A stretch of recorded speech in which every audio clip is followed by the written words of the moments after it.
Meu nome é Luiz Fernando da Silva Borges, eu tenho 18 anos e sou estudante do último ano do curso Técnico Integrado em Informática do Instituto Federal Campus Aquidauana, no Mato Grosso do Sul.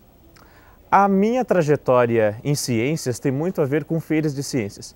Desde quando eu tinha cerca de 7 a 8 anos de idade, eu adorava passar tardes e tardes assistindo programas educativos na TV Escola, Canal Futura, onde tinham programas cujos desenhos e seriados inspiravam o espírito investigativo nas pessoas. Então, eram programas que mostravam personagens fazendo experimentos e cientistas malucos tentando dominar o mundo. E eu sempre fiquei encantado com todas aquelas possibilidades. Mas foi nesses mesmos canais que eu também vi a propaganda da Feira Brasileira de Ciências e Engenharia, a FEBRACE, que na época era narrada pelo Marcelo Taz, acho que até hoje é narrada pelo Marcelo Taz, que falava: atenção meninas e meninas criativos de todo o Brasil, estão abertas as inscrições para a FEBRACE. E lá na propaganda apareciam as engenhocas, que pareciam que eram aquelas que eu fazia com os brinquedos que eu desmontava. Meus pais não ficavam muito contentes com isso na época, mas quando eu ganhava um brinquedo, assim que eu aprendi a usar a chave de fenda, eu desmontava para saber como funcionava e tudo mais. E quando eu vi naquela propaganda brinquedos, engenhocas que justamente pareciam com as que eu tentava fazer com meus brinquedos desmontados, eu sabia que eu queria estar naquele ambiente, que eu queria participar desse tipo de movimento. Então, mas foi apenas quando eu saí do ensino fundamental que eu soube da instalação de um Instituto Federal na minha cidade, Aquidauana, no Mato Grosso do Sul, que eu pude ter a oportunidade de desenvolver esse tipo de trabalho, mesmo sempre tendo essa intenção.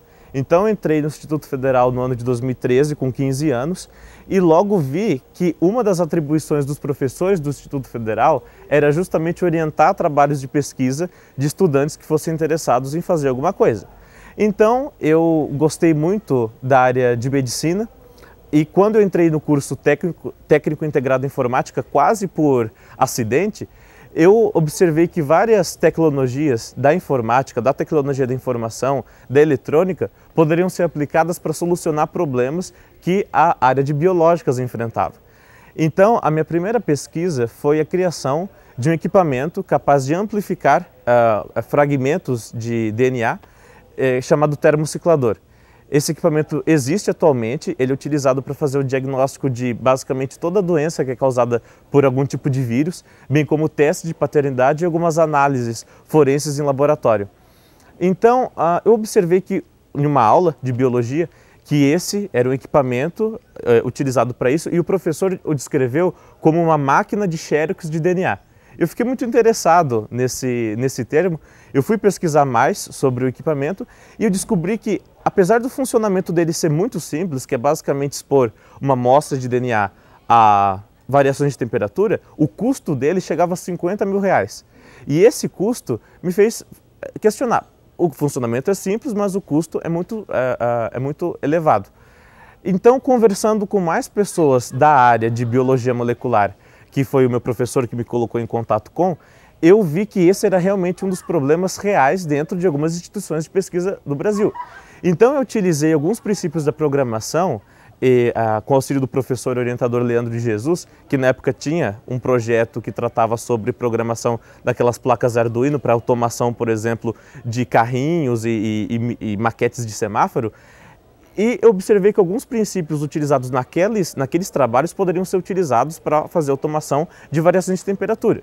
Então, esse foi meu primeiro trabalho, o que me levou a realizar meu primeiro sonho de infância, que era participar da Feira Brasileira de Ciências e Engenharia no ano de 2014. Na época eu fiquei em quarto lugar na categoria de engenharia, aprimorei mais o projeto, voltei em 2015 para a FEBRACE, passando pela Feira do Mato Grosso do Sul de Ciências e Tecnologias, a FETEC-MS, e em 2015, pela primeira vez, fui selecionado como um dos 9 melhores projetos do Brasil para participar da Intel ISEF, representar o Brasil na Intel ISEF, que é a maior feira de ciências e engenharia do mundo, que todo ano acontece em um estado diferente dos Estados Unidos. No ano que eu participei foi em Pittsburgh, na Pensilvânia, e eu já conhecendo a FEBRACE, eu já conhecia também, por conseguinte, a Intel ISEF. E é uma feira onde, para você ter uma ideia, você tem prêmios Nobel passeando ali nos corredores, ao seu lado. Então você pode bater um papinho ali com eles. E ela oferece mais de 11 milhões de dólares em prêmios, enfim.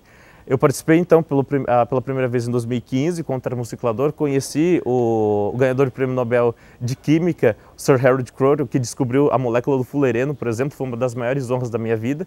E retornei ao Brasil e já com uma ideia de fazer e trabalhar na pesquisa sobre interface cérebro-máquina em reabilitação. Porque desde o meu ingresso no Instituto Federal, no final de 2013, eu conheci quase por acaso na internet as pesquisas do brasileiro Miguel Nicoleles em interface cérebro-máquina, que trata sobre um campo totalmente novo que permite você controlar objetos simplesmente com a mente. Então, uma palestra dele que me deixou muito marcado foi que uma macaca, ela conseguiu controlar um braço robótico apenas com o registro invasivo lá da atividade cortical, atividade de neurônios. Aí eu pensei, eu li o livro dele, já tive várias preconcepções sobre a área de interface cérebro-máquina, e quando eu vim a conhecer mais profundamente a área, eu vi que algumas coisas da tecnologia da informação, que era informática, poderiam se integrar a essa área para justamente fazer algumas outras inovações. E foi assistindo um episódio de House, que tratava sobre pacientes que tinham síndrome do membro fantasma, que são amputados pessoas com amputação, que mesmo não tendo membro ainda sentem. Eu tive um insight sobre a criação de um novo método de controle de próteses, bem como restaurar a sensibilidade tátil de um membro não existente, apenas com um membro robótico também, que foi a pesquisa que eu desenvolvi entre 2015 e 2016, que me levou a segunda vez à Intel ISEF. Esse ano, em 2016, eu fiquei em primeiro lugar da categoria de Engenharia Biomédica, fui considerado o melhor projeto da categoria, ganhei o prêmio do memorial do Philip Strake, que é uma viagem a Londres de aproximadamente um mês, e depois com extensão a Paris e Suíça para conhecer o Instituto CERN, e o Laboratório Lincoln do MIT batiza um asteroide com o nome dos melhores estudantes de cada categoria. E estando lá em cima daquele palco, eu lembrei de toda essa trajetória desde daquela criança que desmontava brinquedos e assistia aqueles programas. Todas as pessoas que me ajudaram também, isso foi uma coisa muito emblemática. E sempre essa questão de aliar duas áreas de conhecimento totalmente distintas sempre fez parte da ciência que eu faço. Foi minha primeira viagem internacional, em 2015, para Pittsburgh, quando eu tive contato com pessoas que eram da mesma faixa etária que eu, e que, apesar de falarem línguas diferentes, elas expressam uma mesma paixão, que é mudar o mundo com as suas ideias, eu tive a certeza que eu queria continuar naquele tipo de ambiente.